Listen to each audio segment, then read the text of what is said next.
खबर का रुख करते हैं बीकानेर से। बड़ी खबर, पूर्व मंत्री देवी सिंह भाटी की घर वापसी। 9 सितंबर को फर्स्ट इंडिया ने दिए थे संकेत। कुछ इस तरह से लिखी गई देवी सिंह भाटी की घर वापसी की स्क्रिप्ट। प्रदेश प्रभारी अरुण सिंह, संगठन महामंत्री चंद्रशेखर और प्रदेश अध्यक्ष एसीपी जोशी की अहम भूमिका रही। वहीं बीकानेर के बीजेपी के ओल्ड गार्ड का इस पूरे मामले में जबरदस्त योगदान रहा। हालांकि इस पूरे मामले में संगठन महामंत्री चंद्रशेखर शुरू से बेहद गंभीर थे। यूनिवर्सिटी के कार्यक्रम के दौरान बीकानेर आए थे संगठन महामंत्री चंद्रशेखर। उसी दौरान देवी सिंह भाटी से लंबी मंत्रणा कर रहे थे। उसी मंत्रणा में बीकानेर की सियासत पर गंभीर चर्चा हुई।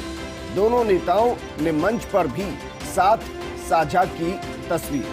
भाटी ने उस वक्त मंच से चंद्रशेखर की तारीफ की। मेरे सहयोगी लक्ष्मण राघव जुड़ गए। लक्ष्मण, फर्स्ट इंडिया ने 9 सितंबर को संकेत दिए थे और हमेशा राजनीति की खबरों में फर्स्ट इंडिया बहुत आगे होता है। एक बार फिर से फर्स्ट इंडिया की खबर पर मोहर लगी। अब जरा बताइए इनसाइड स्टोरी में और क्या। देखिए विजेंद्र, बिल्कुल मुझे याद आ रहा है, शायद आपसे उस वक्त बात हुई थी। 9 सितंबर को ये खबर हमें लगाई थी और आज भी हमने सुबह ये कह दिया था कि आज ही वापसी होगी।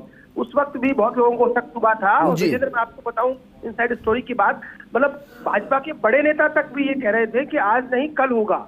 लेकिन हम बड़े अपने सूत्रों पर हमेशा की तरह फर्स्ट इंडिया न्यूज बिल्कुल अडिग था कि आज ही वापसी होगी और वही हुआ।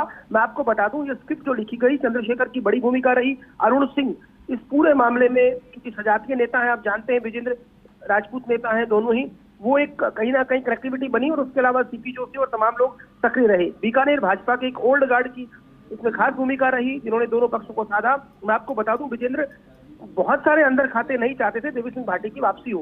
और इसके पीछे वजह भी है विजेंद्र, क्योंकि देवी सिंह भाटी का जो स्वभाव है, आप तो लगातार करते रहे हैं एंकरिंग, उनका स्वभाव है कि वो कब किससे नाराज हो जाए और कब खुश हो जाए पता नहीं चलता।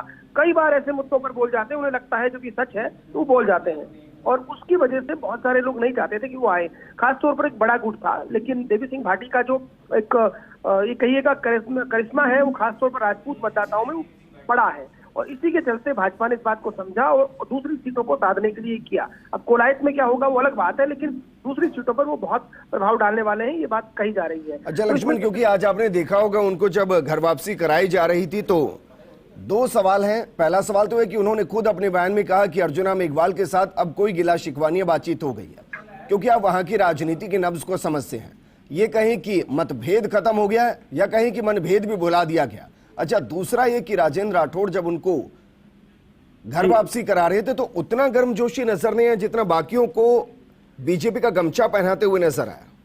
देखिए विजेंद्र, आपने ठीक पकड़ा है और आप ठीक पकड़ते हैं, इसीलिए ये बिल्कुल सही कह रहे हैं। सबसे बड़ी बात है, राजेंद्र राठौड़ और देवी सिंह भाटी की अदावत सब जानते हैं और एक बड़ा कारण था, तो वो गर्मजोशी नहीं थी। लेकिन राजेंद्र राठौड़ एक मंजे हुए नेता है, विपक्ष नेता है, दिखाना चाहते थे, वो किया।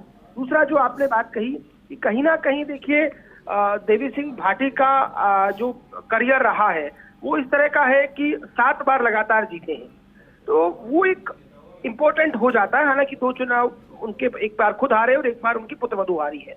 लेकिन इन सब चीजों को देखते हुए मुझे लगता है जो आप कह रहे हैं कि निश्चित तौर पर कहीं दिक्कत है। और अर्जुन मेघवाल की जहां तक बात है तो मैं आपको बता दूं, फर्स्ट इंडिया न्यूज के कार्यक्रम में ही उन्होंने पहला बयान दिया था, उनका इंटरव्यू किया था। उसमें उन्होंने कहा था कि मैं कोई नाराज नहीं हूं और जो मैं कहता हूं मुंह पर कह देता हूं। हमने तब सवाल भी किए थे कि आपके ये काम ऐसे थे जिससे नाराजगी साफ झलक रही थी, लेकिन उन्होंने कहा नहीं, बीत गई सो बात गई।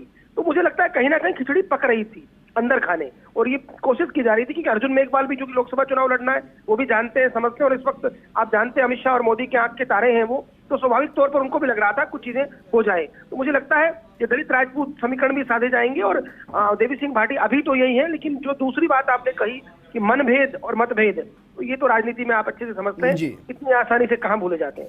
अच्छा, एक और सवाल, क्योंकि एक लंबा सियासी करियर उनका रहा है और कई बार उन्होंने इच्छाएं जताई कि बस अब नहीं, लेकिन सियासतदानों की इच्छाओं का कोई अंत नहीं। तो जिसका जिक्र मैं कर रहा हूं, दरअसल आपने ही इसका इशारा दिया कि कुछ ना कुछ तो सेटलमेंट हुई होगी। बिल्कुल, सबसे बड़ा सेटलमेंट टिकट विजेंद्र, सबसे बड़ी जरूरत देवी सिंह भाटी की इस वक्त टिकट, भाजपा के टिकट पर चुनाव लड़ाया जाए। तो मुझे लगता है ये तो होना ही था कि कोलायत में इतनी मशक्कत के बाद भी अर्जुन मेघवाल गुट जो है कोई बड़ा नेता खड़ा नहीं कर पाया। तो मुझे लगता है टिकट पर सेटलमेंट हुआ है और उसके बाद तो आप जानते हैं महत्वाकांक्षाएं अपनी जगह होती हैं। लेकिन हाँ, ये मानना पड़ेगा। आपको मैं याद दिला दूं कि जब रिजाइन दिया था तब भी फर्स्ट इंडिया न्यूज पे सबसे पहले हमने बताया था, उस वक्त जब सांसद के टिकट पर नाराज होकर उन्होंने रिजाइन दिया था, और हमने लाइव इंटरव्यू देवी सिंह भाटी का उस वक्त भी किया था। तब भी उन्होंने कुछ बातें कही थी कि मन में पीड़ा है, ये है, मैं सामने कह देता हूं। लेकिन उसके बाद से जो है करियर परवान नहीं चढ़ पाया। अच्छा लक्ष्मण, बीकानेर अब इंतजार कर रहा होगा एक तस्वीर का जिसमें अर्जुना मेघवाल और देवी सिंह भाटी एक साथ नजर आए। आपको लगता है कि बीजेपी में तस्वीर जल्द नजर होगी?